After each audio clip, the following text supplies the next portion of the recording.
Ó, não estou triste, não. Quem aqui tem motivo de sobra para glorificar o Senhor? Faça assim, ó. Simplesmente por este gesto, nós já temos razões para glorificar ao Senhor. Não tem corona. Muito bem, meu pastor. Meus amados irmãos, igreja do Senhor, tantos os que aqui estão, como os que estão à distância, abra sua Bíblia comigo esta noite, por gentileza, no livro dos Salmos. Salmo de número 46. Vou abordar, tirar umas lições deste salmo hoje, de maneira bem breve e sucinta. E o nosso Deus há de falar ao seu coração e ao meu coração, como já tem falado. Eu vou ler todo, só 11 versículos. Diz assim a palavra do Senhor: Deus é o nosso refúgio e fortaleza, socorro bem presente na angústia. Portanto, não temeremos, ainda que a terra se transtorne e os montes se abalem no seio dos mares, ainda que as águas tumultuem e espumem, e na sua fúria os montes se estremeçam. Há um rio cujas correntes alegram a cidade de Deus, o santuário das moradas do Altíssimo. Deus está no meio dela, jamais será abalada. Deus a ajudará desde amanhã. Bramam nações, reinos se abalam. Ele faz ouvir a sua voz e a terra se dissolve. O Senhor dos exércitos está conosco. O Deus de Jacó é o nosso refúgio. Vinde, contemplai as obras do Senhor, que assolações efetuou na terra. Ele põe termo à guerra, até os confins do mundo. Quebra o arco, despedaça a lança, queima os carros no fogo. Aquietai-vos e sabeis que eu sou Deus. Sou exaltado entre as nações, sou exaltado na terra. O Senhor dos exércitos está conosco. O Deus de Jacó é o nosso refúgio. Muito obrigado por poder tomar assento. Querida igreja, demais irmãos, Salmos de número 46, já ministrei algumas vezes aqui. E a Bíblia é assim. Sempre que se lê, se aprende algo novo. Sempre que nós estudamos a palavra, novas pérolas vão surgindo.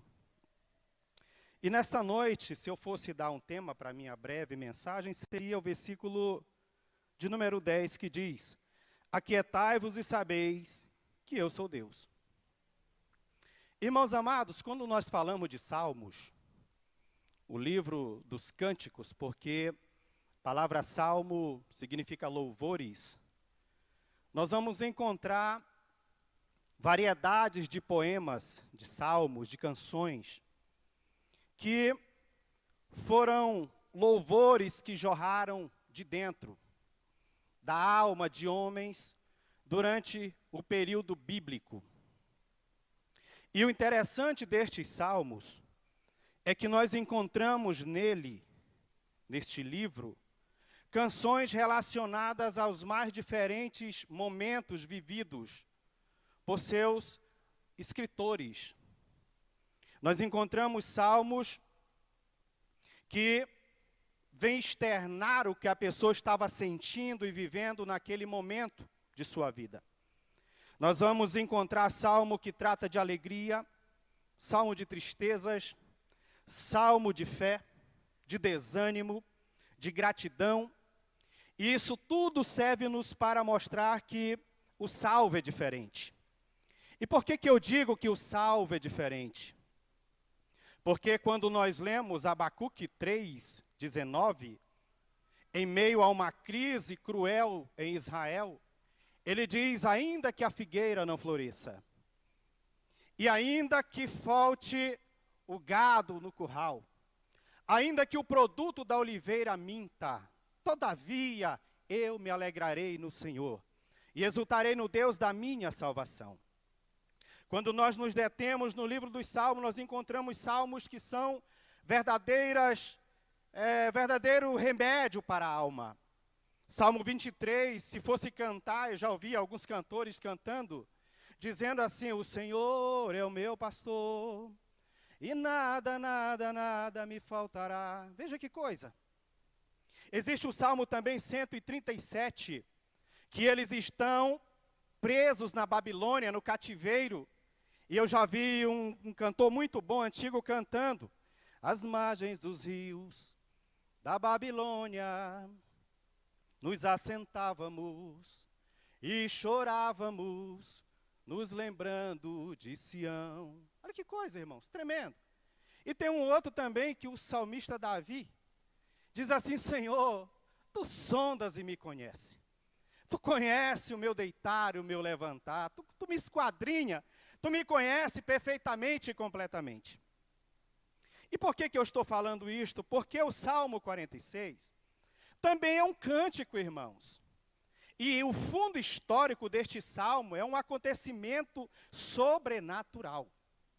E eu preciso, para que você entenda, e a partir de hoje, você terá uma outra visão quando ler este salmo. Quem está aqui, quem vai assistir, vai dizer: agora eu entendo o porquê. Porque, meus irmãos, quando nós lemos Isaías, capítulo de número 37, nós vamos descobrir que o rei de Israel, o rei de Judá, chamava-se Ezequias.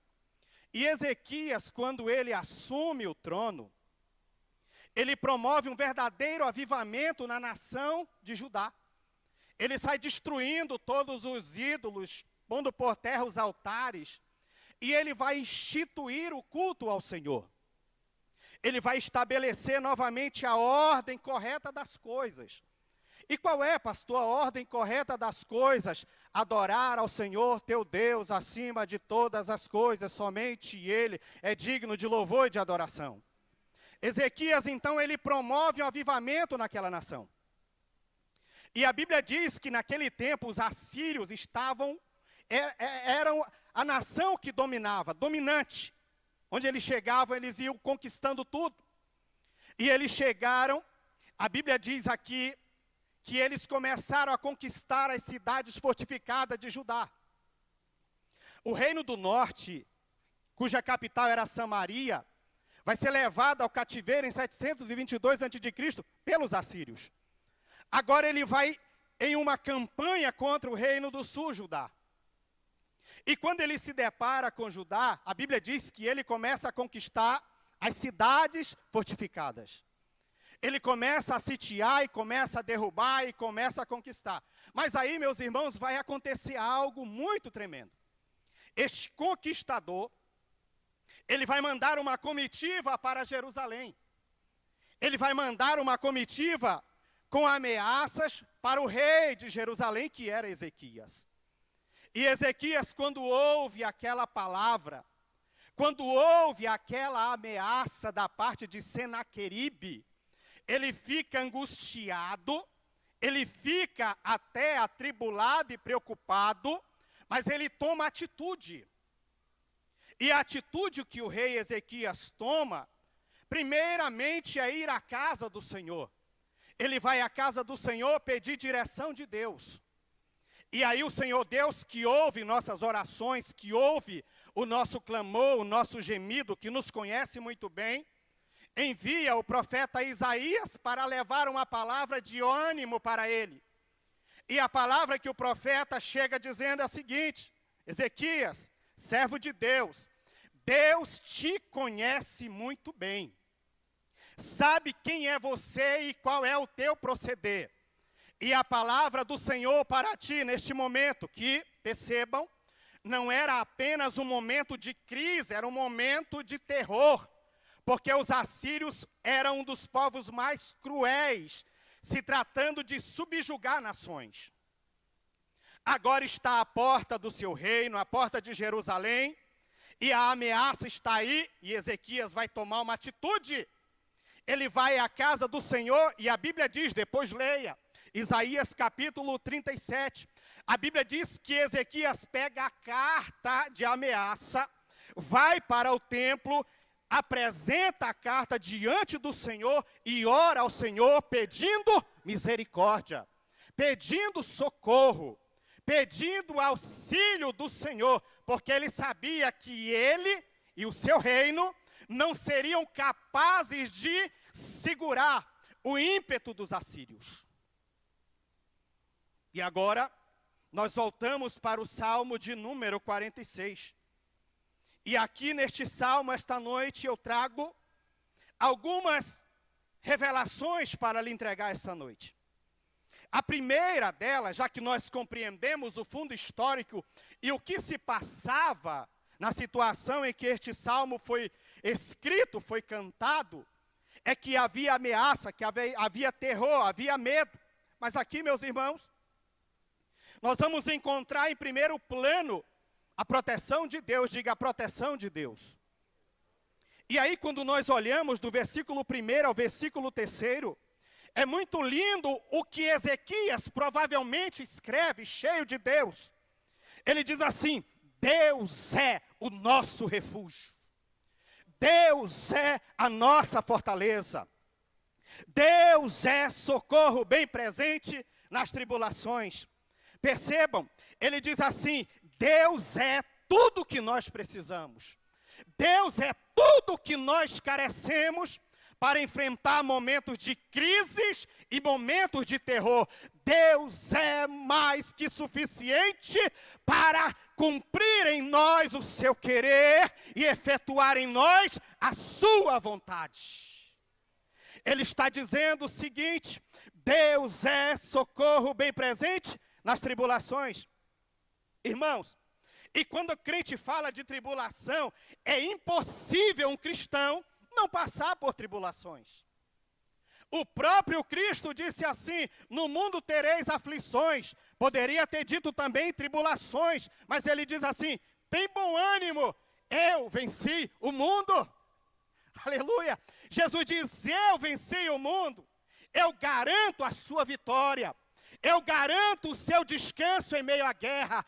Eu garanto a sua provisão em meio à escassez. Eu garanto a sua alegria em meio à tristeza. Eu garanto a você uma vida abundante na minha presença.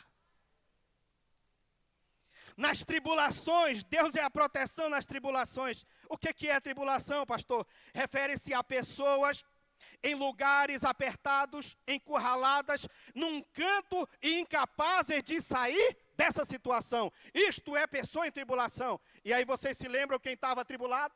Quem lembra o nome dele? Quem lembra? Quem era? Era o rei Ezequias, estava atribulado, estava apertado no cantinho sem saber para onde ir. Mas aí flui de dentro dele, jorra de dentro dele dizendo: Deus é o meu refúgio, Deus é a minha fortaleza, Deus é tudo o que eu preciso. Ainda que as águas se turbem, ainda que os mares se transportem, todavia eu vou confiar no Senhor. Aleluia! Então este salmo, em primeiro plano, ele nos mostra a proteção de Deus. Em segundo lugar, meus irmãos, ele vem nos revelar a presença de Deus. Diga a presença de Deus. Sabia que Deus está em todo lugar? Quem sabia disto? Mas pastor, todo lugar mesmo? Todo lugar. Quando eu era criança, pastor Abigail, eu ia muitos anos atrás, eu ia numa igreja que ficava assim em frente da minha casa. Eu morava numa cidadezinha lá no interior do Amazonas. E um dia a irmã foi com boa vontade e começou a louvar dizendo: Deus está em todo lugar, Deus está em... Essa era a letra, era a letra. Quando ela acabou de louvar, o pastor chegou e disse assim: irmã, Deus não está no estádio de futebol, Deus não está nisso, Deus não está aquilo. Eu nunca esqueci, pastor, eu era criança. Mas olhem para mim, irmãos. Deus está em todo lugar. Deus está em todo lugar. E aqui neste salmo mostra a presença de Deus. E falando de presença, a primeira coisa, eu falo o seguinte: Deus é onipresente. Não existe lugar que Deus não esteja. O salmista diz: para onde me irei do teu espírito? Se eu subir nos mais altos céus, lá tu está. Se eu descer no mais profundo do abismo, lá tu está. Não tem onde se esconder da presença do Senhor, porque Ele está em todo lugar. Mas o que eu quero lhe dizer nesta noite, falando de presença, é que nós, igreja do Senhor, precisamos aguçar em Deus a presença manifesta. O que é isso, pastor? Deus está em todo lugar. Você está no trânsito, Deus está no hospital, Deus está no cemitério, Deus está em todo canto. Mas você não vê uma manifestação de Deus. Mas nesta noite nós estamos no lugar onde Deus se manifesta. Nós estamos na casa onde Deus se manifesta. Você que me assiste esta noite, você não está aqui, mas Ele está aí e vai se manifestar para trazer algo para você. E o salmista diz assim: olha, há um rio cujas correntes alegram a cidade de Deus. Olhe para mim. A tática de guerra antiga era sitiar a cidade, cercar a cidade. E quando cercava-se a cidade, ninguém entrava e ninguém saía. E a tática era fazer faltar comida, faltar água. Como começava, irmão, a faltar as coisas, como em Samaria, lá em Reis diz, que eles sitiaram Samaria. E depois de um tempo, as mulheres começaram a comer os próprios filhos, porque tinha fome. Viraram canibais, comeram. Crianças foram sacrificadas para alimentar as mamães. Mas olhe para mim, a Bíblia está revelando aqui esta noite, dizendo: há um rio cujas correntes alegram a cidade de Deus. Sabe qual é a cidade de Deus biblicamente? É Jerusalém. E Jerusalém foi cercada, sitiada pelos assírios, mas não faltou água. Não faltou água porque o rei Ezequias, inteligente, inspirado por Deus, fez ali uns arquedutos que levavam a água das montanhas e ia parar lá no tanque de Siloé. Enquanto estava cercado, sitiado, água não faltou. Água não faltou. Pastor, o que é isso que o Senhor quer me ensinar esta noite? Eu quero dizer que a igreja do Deus vivo, ainda que ela esteja cercada pelo adversário, ainda que ela esteja sitiada, a água do Espírito de Deus, ela nunca vai faltar no seio da igreja e no corpo da igreja, porque a água é a vida. Pastor, o mundo está em crise, pastor, com medo, amedrontado. A igreja pode até estar rodeada pelo corona, mas dentro dela está jorrando água viva, que é o Espírito do Senhor. E outra coisa interessante aqui, é que ele diz assim: há um rio cujas correntes alegram. Alegram. Eu fico chateado quando eu olho para um crente, parece que ele só vive triste. Parece que não tem motivo para sorrir. O apóstolo Paulo diz: irmãos, sedes alegres em todo tempo. Sedes alegres, irmãos. Sedes alegres, está ruim? Seja alegre. Seja feliz. Mostre, externe que dentro de você habita uma paz que excede todo entendimento. E esta paz é a paz de Cristo. E ele diz assim: Deus está no meio dela. Sabe o que significa? Significa a presença de Deus. E esta presença de Deus nos dá certeza de segurança. Irmãos, não tem como ter medo. Olhe para mim. Josué tem a missão difícil de conquistar a terra prometida.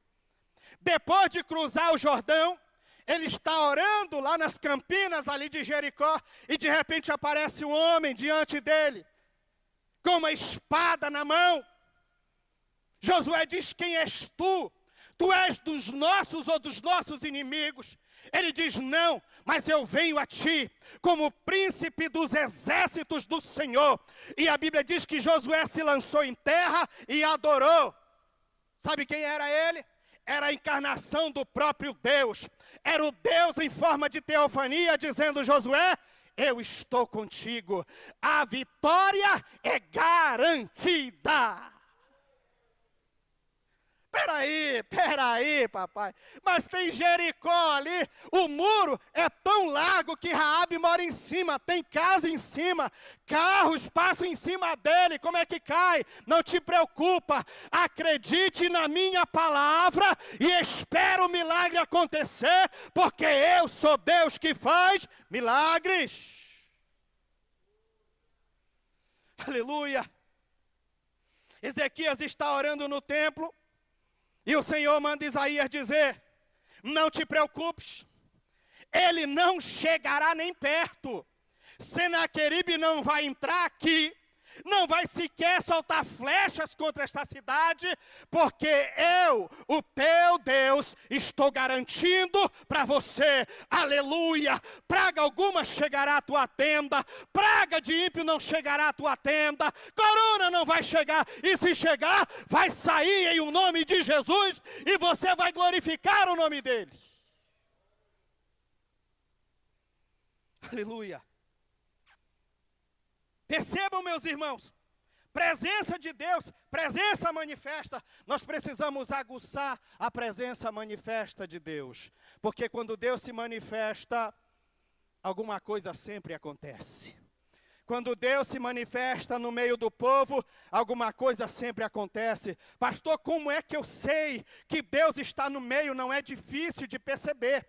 Não é difícil de perceber. Sabiam que uma das comprovações de que Deus está recebendo o culto da igreja é quando a igreja começa a falar em mistério? Sabiam que quando começam a surgir línguas estranhas, sabiam quando começa a surgir choro, lágrima, quebrantamento, línguas estranhas, revelações, visões, oração, avivamento? Deus está no meio. E quando Deus está no meio da igreja, Ele manifesta a sua graça, a sua glória, o seu poder. Quando Deus está no meio da igreja, a igreja não vive de cabeça baixa, com medo, amedrontada, não. Quando Ele está no meio da igreja, a igreja é igual, viu, Salomão? Quem é esta que vem aí? Como é preciosa e linda, como um exército com bandeiras, é a igreja triunfante, é a igreja vitoriosa, é aquela que Cristo Jesus disse, as portas do inferno não prevalecerão contra ela.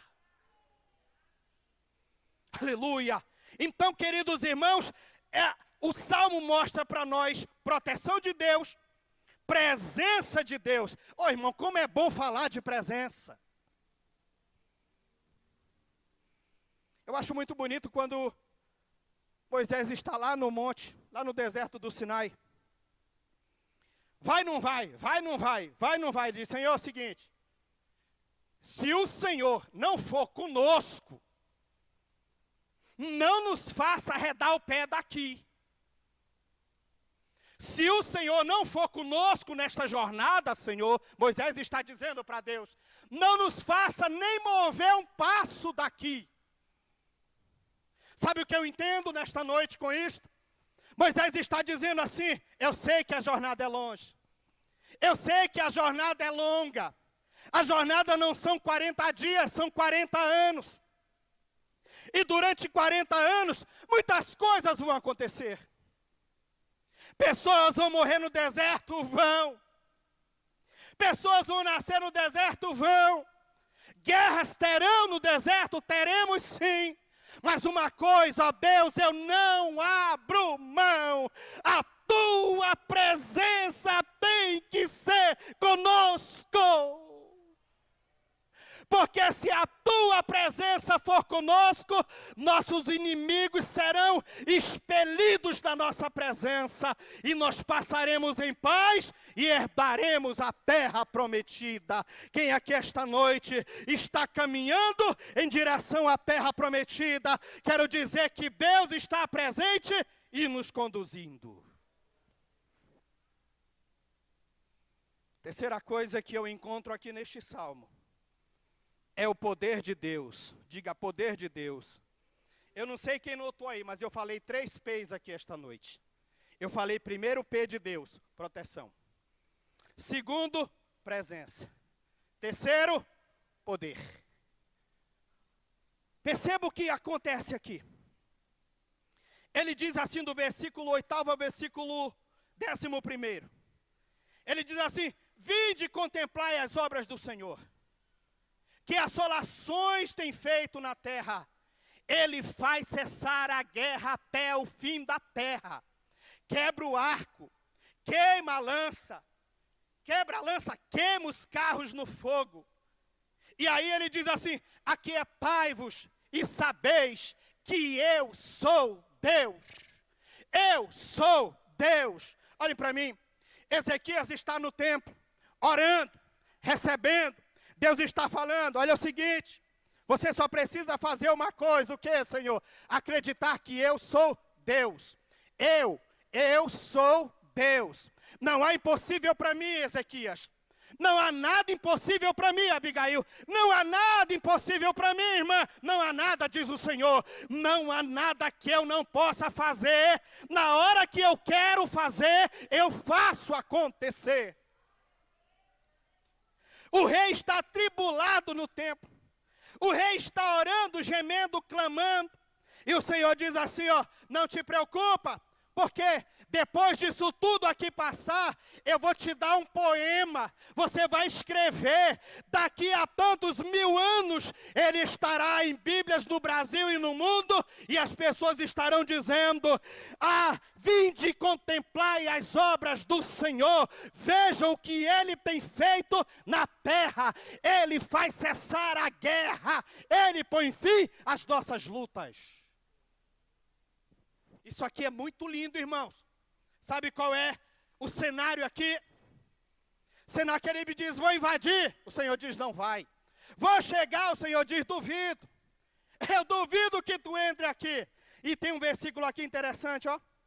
Ele diz assim, ó, que o Senhor vai socorrer ao nascer da manhã. Ele diz aqui, ó, ao romper da manhã. Ao romper da manhã, versículo 5.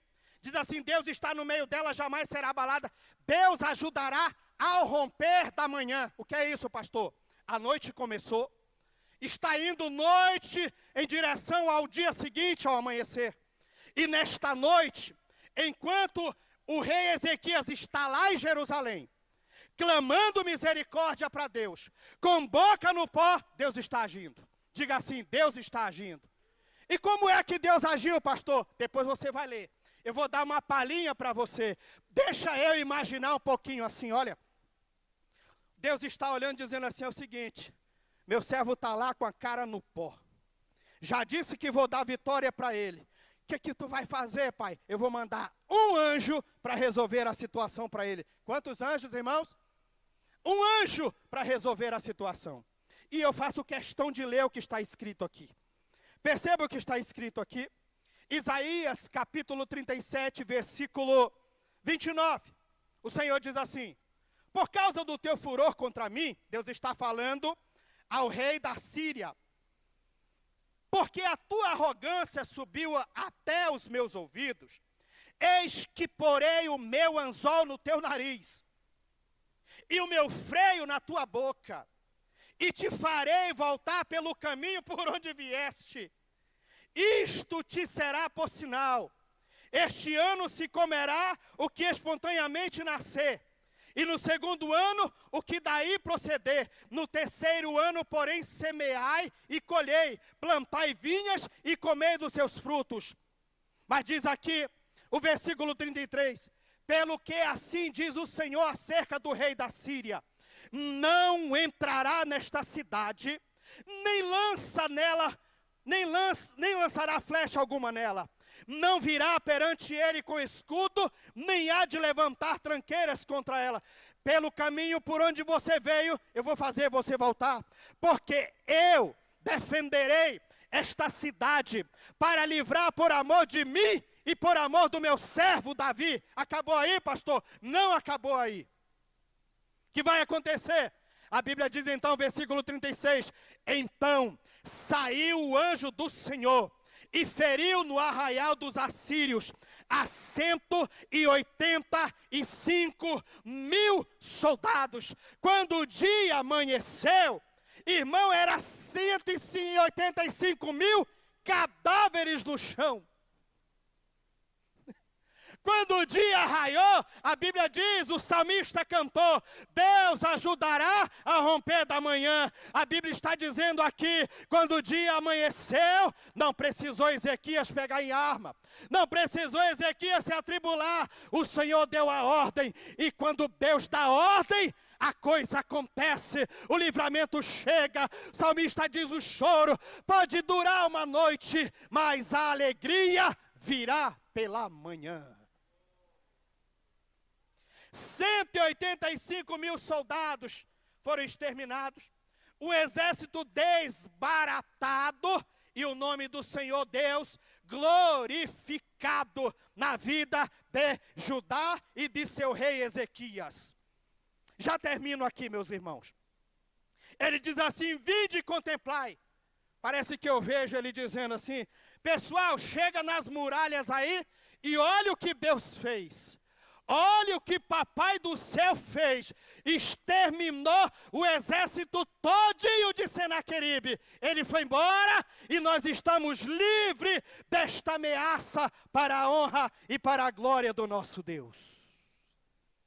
Ele diz assim, ó, põe fim à guerra, Deus mandou um anjo, resolveu, findou a guerra, acabou. Agora eu termino dizendo isto aqui. Ele diz no versículo 10, aquietai-vos e sabei que eu sou Deus. Atentem para aquietai-vos. Sabe o que significa aquietai-vos, literalmente falando? Guarde aí. Não mexem em nada. Descansem.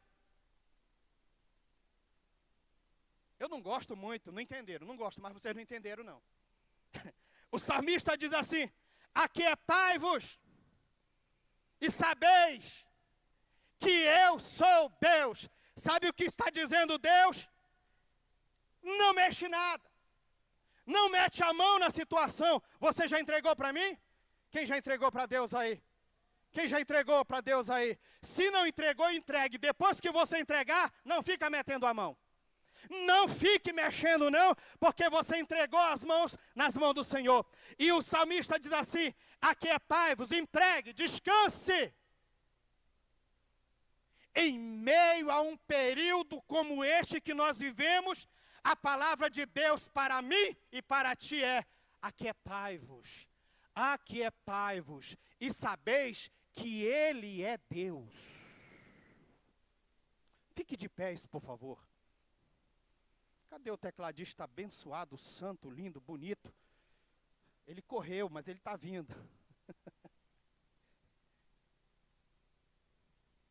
Irmãos, entenderam aí o mistério do Salmo 46?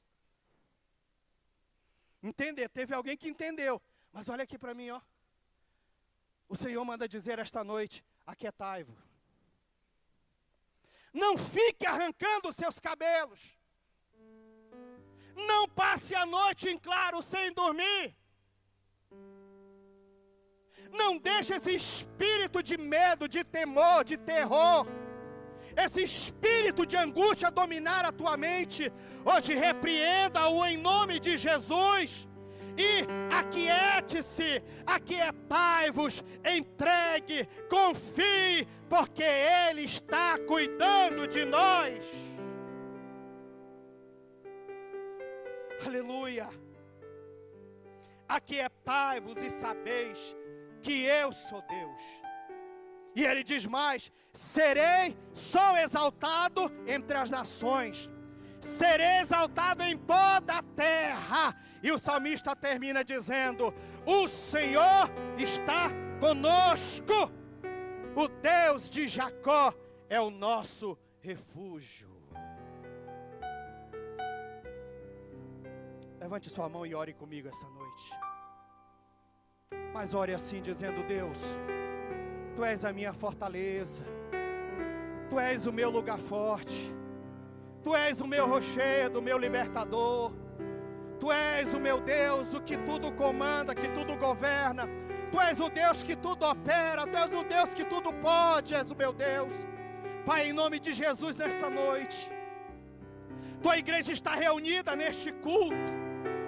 E eles vieram aqui para ouvir a Tua palavra. E a Tua palavra esta noite foi explanada, foi pregada, foi ministrada, Senhor. Agora que a fé seja gerada. A fé seja gerada agora. E eu repreendo agora em nome de Jesus da sua vida todo espírito de pavor, todo espírito de incredulidade, espírito de medo, espírito de insegurança. A partir de agora sai em nome de Jesus. Que nesta noite o Espírito do Senhor, que é o Espírito de vida, venha gerar dentro da sua alma agora a paz que excede a todo entendimento, a paz que faz cessar toda angústia dentro de você. Receba nesta noite, em o nome de Jesus. Ei pai, ei mãe, receba. Ele tem cuidado de ti, Ele tem cuidado da tua família, Ele vai continuar cuidando.